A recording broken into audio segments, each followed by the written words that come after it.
Hello, everyone. Welcome to our lesson on volume of three-dimensional objects. Before we begin, think about some familiar objects around you.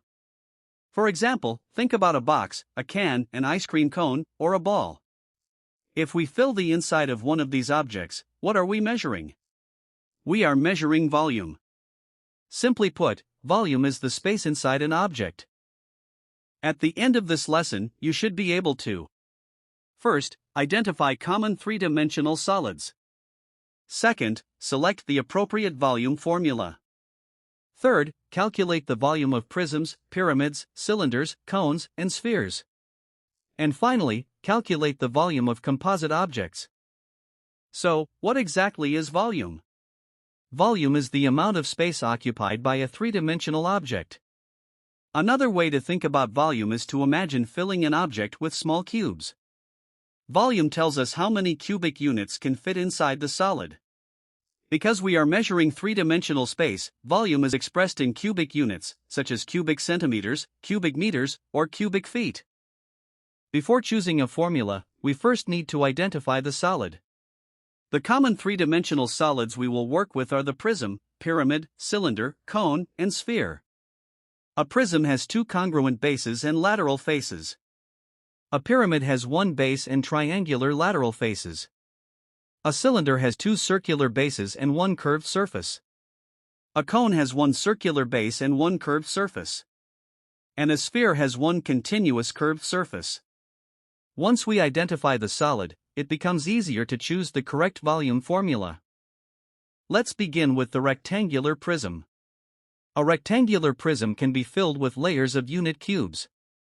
Its volume is found using the formula V equals length times width times height.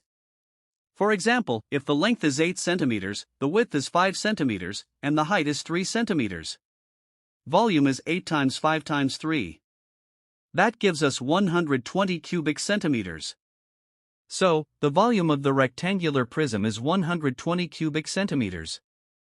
A cube is a special type of rectangular prism because all of its edges are equal.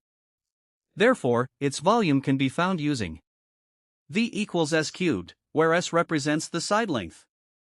For example, if the side length is 5 centimeters, 5 cubed is 125. Therefore, the volume is 125 cubic centimeters. Now let's look at a more general formula for prisms. Every prism has two congruent bases.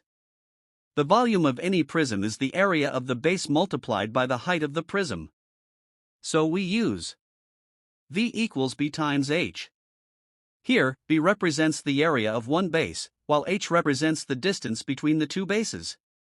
The important idea is: find the area of the base first, then multiply it by the prism's height or length.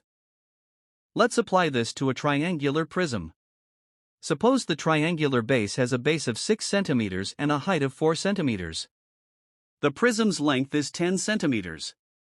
First, find the area of the triangular base. 1/2 times 6 times 4 gives us 12 square centimeters. Now multiply the base area by the prism's length. 12 times 10 equals 120 cubic centimeters. Therefore, the volume of the triangular prism is 120 cubic centimeters. A pyramid is a three-dimensional solid with one base and triangular faces that meet at a vertex. For a square pyramid, the base is a square. The volume of a pyramid is found using the formula V equals 1/3 BH. Here, V represents the volume of the pyramid. B represents the area of the base, which in this case is a square. And H represents the vertical height of the pyramid, measured perpendicular to the base. Notice the distinction between the two measurements shown on the pyramid. The slant height, represented by L, runs along the triangular face. The vertical height, represented by H, goes straight down to the base and is perpendicular to it. For volume, we use the vertical height H, not the slant height. To find the volume of a square pyramid, we first find the area of the square base. If B represents the length of one side of the square base, then the base area is B squared. So remember, when finding the volume of a pyramid, identify the area of the base and use the vertical height. Let's work through an example. We have a square pyramid with a side length of 6 centimeters and a vertical height of 5 centimeters. The formula for the volume is V equals 1/3 BH. First, we find the area of the square base. Since the side length is 6 centimeters, B equals S squared. So, B equals 6 squared, which is 36 square centimeters. Now substitute the base area and the vertical height into the volume formula. V equals 1/3 times 36 times 5. Multiply 36 by 5 to get 180. Then divide by 3. The result is 60 cubic centimeters. Therefore, the volume of the square pyramid is 60 cubic centimeters. Remember, the 5 centimeter measurement is the vertical height, so that is the height we use in the volume formula. Now let's move on to the cylinder. The volume of a cylinder is V equals pi r squared h. The radius, represented by r, is the radius of the circular base. The h represents the height of the cylinder. We can also think of the formula as base area times height, because the area of the circular base is pi r squared. For example, if the radius is 4 centimeters and the height is 10 centimeters, pi times 4 squared times 10 gives us 160 pi. Using 3.14 for pi, the volume is approximately 502.65 cubic centimeters. Next is the cone. The formula for the volume of a cone is V equals 1/3 pi r squared h. Notice that the height used here is the vertical height of the cone. The slant height is not used in the volume formula. The slant height is used when finding surface area. For example, if the radius is 3 centimeters and the vertical height is 4 centimeters, 1/3 times pi times 3 squared times 4 gives us 12 pi. Using 3.14 for pi, the volume is 37.68 cubic centimeters. Now let's look at the sphere. The volume formula for a sphere is V equals 4/3 pi r cubed. Here, r represents the radius of the sphere. For example, if the radius is 5 centimeters, 4/3 times pi times 5 cubed gives us approximately 523 cubic centimeters. At this point, let's review the formulas. For a prism, use V equals BH. For a pyramid, use V equals 1/3 BH. For a cylinder, use V equals pi r squared h. For a cone, use V equals 1/3 pi r squared h. And for a sphere, use V equals 4/3 pi r cubed. The key is to identify the solid first, then choose the appropriate formula. Now we are ready to work with composite three-dimensional objects. A composite object is a three-dimensional object formed by combining two or more solids. Examples include a cylinder with a hemisphere, a cylinder with a cone, and a prism with a pyramid. To find the total volume, we find the volume of each solid and then add the volumes together. Let's consider a cylinder with a hemisphere on top. The object is made up of two solids, a cylinder and a hemisphere. Suppose the radius is 3 centimeters and the cylinder's height is 8 centimeters. The volume of the cylinder is pi r squared h. The volume of the hemisphere is 2/3 pi r cubed. We add the two volumes together. The cylinder gives us 72 pi, while the hemisphere gives us 18 pi. Therefore, 72 pi plus 18 pi equals 90 pi cubic centimeters.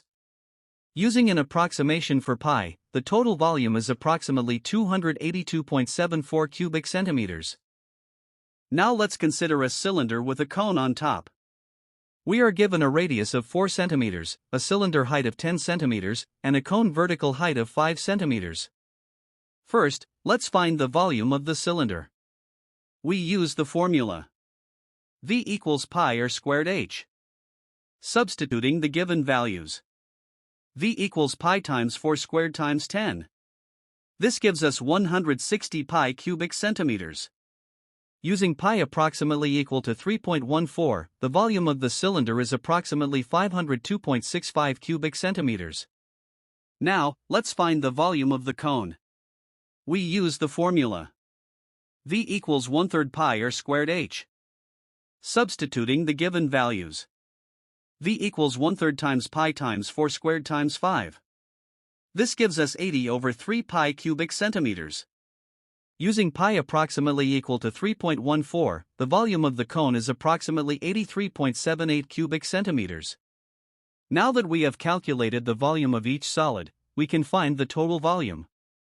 We add the volume of the cylinder and the volume of the cone. 502.65 plus 83.78 equals 586.43 cubic centimeters. Therefore, the total volume of the composite object is approximately 586.43 cubic centimeters. Remember, the 5 centimeter measurement is the vertical height of the cone, which is the height we use in the cone's volume formula. Now let's look at how we choose the correct formula for finding the volume of a composite object. A composite object is made up of 2 or more different solids joined together. To find the total volume, we first identify the solids that make up the composite object.